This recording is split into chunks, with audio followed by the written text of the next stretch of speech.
Bom, já não é surpresa para ninguém que tá rolando uma reforma trabalhista lá no Senado, né? Uma das excelentes medidas econômicas do Temer para salvar o Brasil. É. O...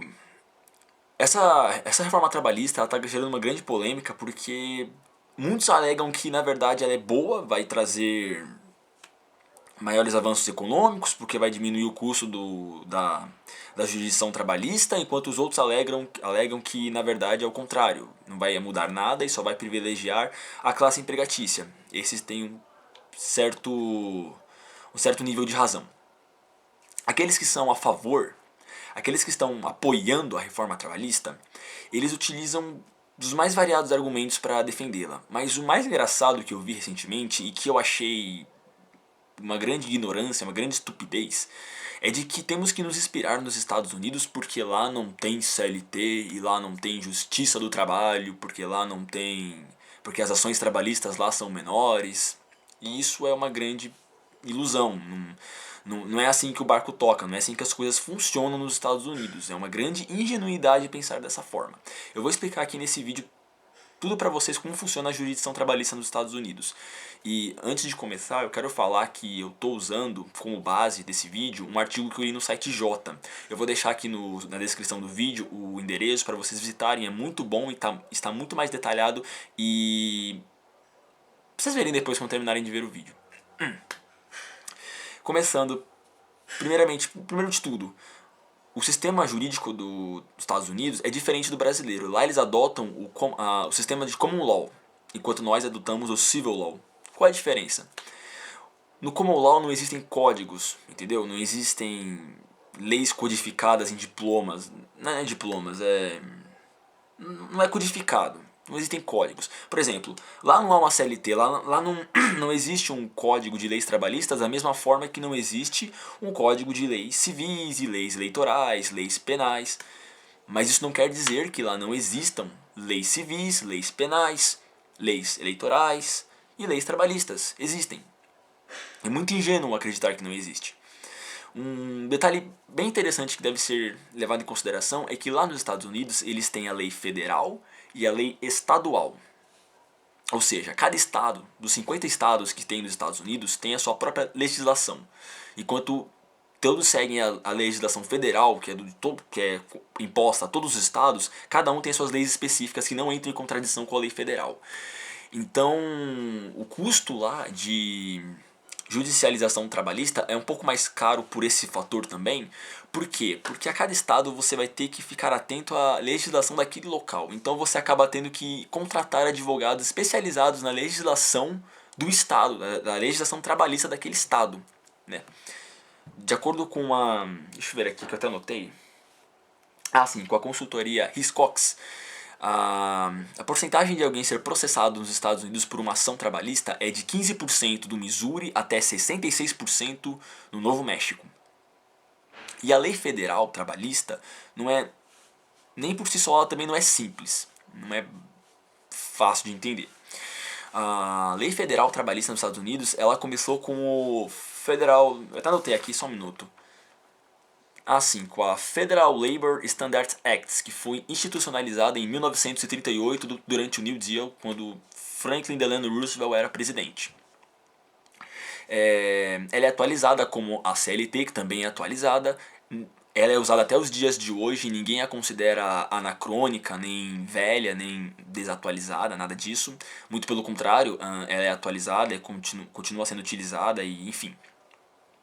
O que esse Federal Labor Standards Act institucionalizou exatamente? Bom, leis trabalhistas, normas trabalhistas. Entre elas, vamos lá, salário mínimo, carga horária semanal de 40 horas, com limite de 4 horas extras semanais, proíbe o trabalho infantil, remuneração, regulamento do trabalho de adolescentes. Também tiveram outros diplomas que vieram mais tarde, como o Equal Pay Act em 1963, que da equiparação salarial e proíbe a discriminação por gênero, né? Também tem a Age Discrimination in Employment Act, que no caso é sem haver que proíbe a discriminação salarial com base na idade. Há também leis sobre saúde e segurança do trabalho, que são muitas, eu não vou falar aqui para não deixar o vídeo muito grande. Também existe a National Labor Relations Act, de 1935, que legisla sobre a estrutura sindical nos Estados Unidos.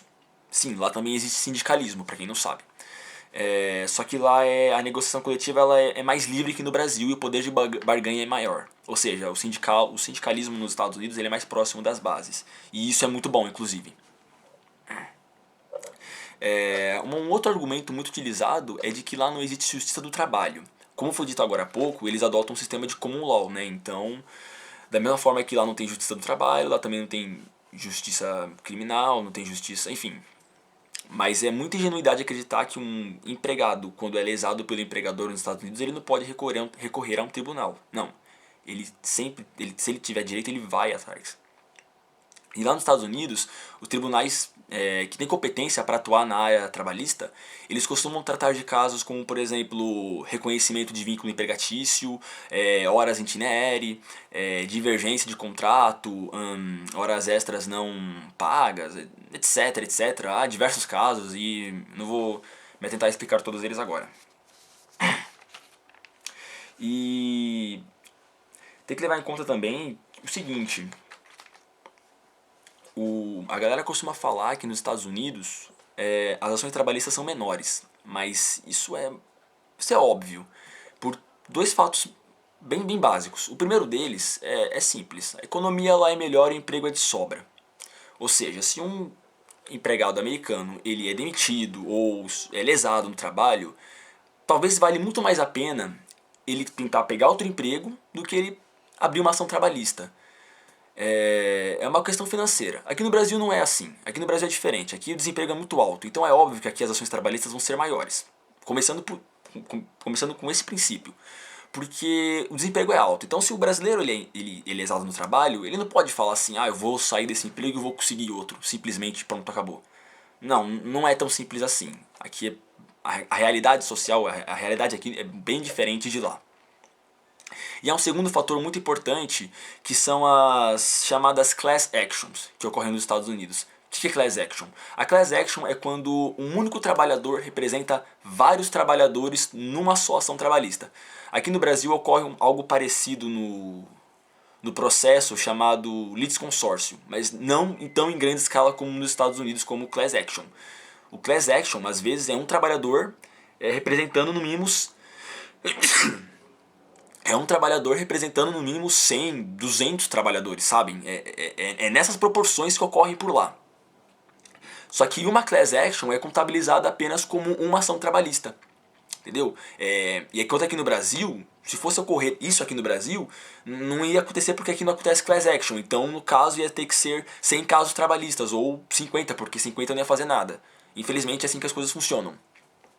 Para vocês terem uma noção, em 2014, o Walmart ele pagou 188 milhões de dólares por supressão de horas e de horas extras não pagas, né? Isso foi na Pensilvânia. Isso beneficiou 187 mil trabalhadores. Porém, foi contabilizado como apenas uma única ação trabalhista por ser uma class action. E tem que levar em consideração também que lá nos Estados Unidos as ações trabalhistas elas percorrem por todo o âmbito nacional. A Suprema Corte, que é equivalente ao Supremo Tribunal Federal aqui do Brasil, a Suprema Corte americana, ela resolve por ano 10% dos seus casos são casos envolvendo casos trabalhistas, são casos trabalhistas. 10%, entende? É algo muito grande. E a jurisprudencialização lá é altíssima, porque a cada caso é uma nova lei que é criada, é uma nova lei que é institucionalizada, algo muito parecido com as súmulas que o TST cria aqui no Brasil. Não é muito diferente, é bem parecido na verdade. Um outro argumento utilizado por aqueles que defendem a reforma trabalhista é que a nossa legislação trabalhista aqui no Brasil, ela defende muito o brasileiro. Enquanto nos Estados Unidos não é assim. É assim também. De acordo com a consultoria, eu não lembro agora o nome, é uma consultoria americana aí, eu vou pôr o link aqui, vocês vão ver depois. De acordo com uma consultoria americana, 67% dos casos trabalhistas que ocorrem nos Estados Unidos, eles são feitos favoravelmente aos trabalhadores. O custo médio lá de ação trabalhista que é gasto é em torno de 45 mil dólares por ação trabalhista, a média. Enquanto aqui no Brasil é 5 mil reais.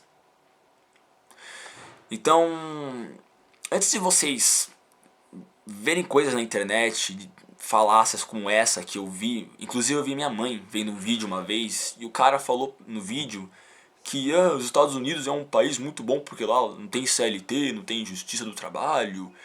E minha mãe é uma pessoa humilde. Ela não vai atrás de informações para ver se é verdade. Ela vai ver aquilo e tomar como verdade para ela, entendeu? Então, essas desinformações precisam ser quebradas. E eu tô fazendo aqui já esse vídeo para deixar isso bem claro. Eu espero que eu tenha explicado tudo direitinho. Eu vou deixar os links aqui embaixo com todas as fontes, tudo que eu falei. Vou deixar o artigo do Jota para vocês lerem também, porque é muito bom. E é isso. Até a próxima e não deixem de curtir o vídeo, se inscrever aqui no canal dos Pensamentos Nacionalistas e curtir também a página da Legião Nacional Trabalhista no Facebook. Até a próxima.